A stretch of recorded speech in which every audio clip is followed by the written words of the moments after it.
55 years old, 6'1" when I'm fully assembled, and weigh 230 pounds.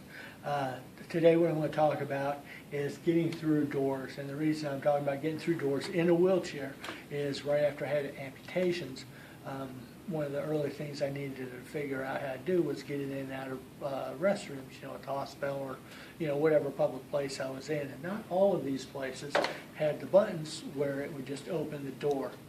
So I'm doing this without any feet at all today from my wheelchair, and since I have no feet on at all, I'm definitely going to wear a seat belt. And one of the reasons I definitely put my seat belt on when I don't have any feet on is I don't want to fall out of the chair. It's easy to lean forward and get out of place, or lean forward and have the chair scoot out from out from under me. Don't want any of that to happen. So here we go. I'm just going to go through these doors. This is to a public restroom.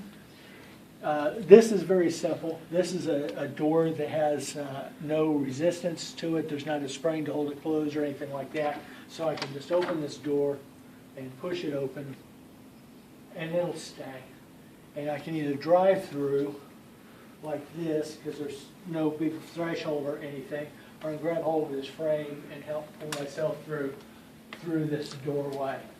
And once I get through, I always want to have the doors closed. If they were closed when I came in, definitely want to have them closed. And since there's no spring or resistance deal on here, I can just push it closed hard enough and it'll latch, and that'll be fine. That'll be exactly what I want it to do. And awesome. Okay, once again, now I need to get out this door. This is the door that I just came through, door number 1. And like I said, there's no retaining device, no spring mechanism on here anywhere. So I can just reach over. And one of the things I need to do is keep my chair from rolling towards the door as I open this door. So I want to position myself right. I want to position myself in a way that as I swing this door, I will either be out of the way or I can move out of the way at the same time. So I'm going to go ahead and hold on to my chair here and swing this door and pull myself back. That's not a problem. The door will stay open on its own because there's no retaining device. And what I usually will do, since it won't close by itself, but I do want it closed once I get done, is I will come through, just back up, and as I'm coming back, grab a hold of the door and pull it closed. And since there's no spring or retention deal, I can pull it closed behind me and it'll latch and it'll be just fine. Okay, once again, this is another public restroom. Similar situations here. What I want to do, now this one actually does have a device that'll hold the door, cause the door to close on its own. So the way I approach this without any feet is I want to get myself lined up here, and basically I want to get kind of close to the door, but I also want to position myself so that once I get the door started open, that I can clear the door frame. I don't want to start over here where this part of my chair is going to catch the door frame or anything like that. So I'm going to go ahead and start. Basically for this door, I'd start in the middle of the door, grab a hold of the door, start to open it. You see it wants to close by itself. And I will give myself a little bit of a push, but definitely useful in these situations to grab a hold of the door frame and pull my way through. I put my hands up there, I use my elbow to push on the door frame here, and keep my hands out of the pinch zones on this side and pull the door over here on this side. Okay, pause that. Ready? Okay, once again, I'm on the other side of door 2.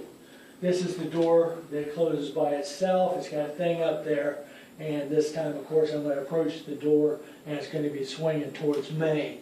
So, once again, I'm going to get in this doorway. I want to be able to position myself so that when I open this door and pull this back, I can move my chair back and have it out of the way as this door swings. If I just try to pull it open from here, of course, I'm going to be in the way and have a hard time getting through it that way. So I want to be in a position so that I can move my chair out of the way as the door opens. And how that's going to be is I'm going to use this hand as a block. I'm going to pull with this hand. I'm going to rotate my chair basically under me in this direction so that it moves out of the way of this door. So I'm going to just basically do it. And we're going to do that. And now I can hold this door open with this hand. I push myself up here so I can grab a hold of this door frame once again. I'll use my elbow here to hold this door open. And one thing I don't want to do is reach in between this door and the door frame. That's a serious pinch zone. I'm just have my hand flat here and holding it open with my forearm. I'm going to go ahead and pull my way through. And now I'm on the other side of the pinch zone. I can grab a hold of this door frame if I need to and pull myself all the way through. And as you can tell, the door closed behind me, so it's not a problem. That's all I was looking for, is to have the door closed behind me, you get through the door, and that's how I managed several of the public restrooms when I first started with no feet.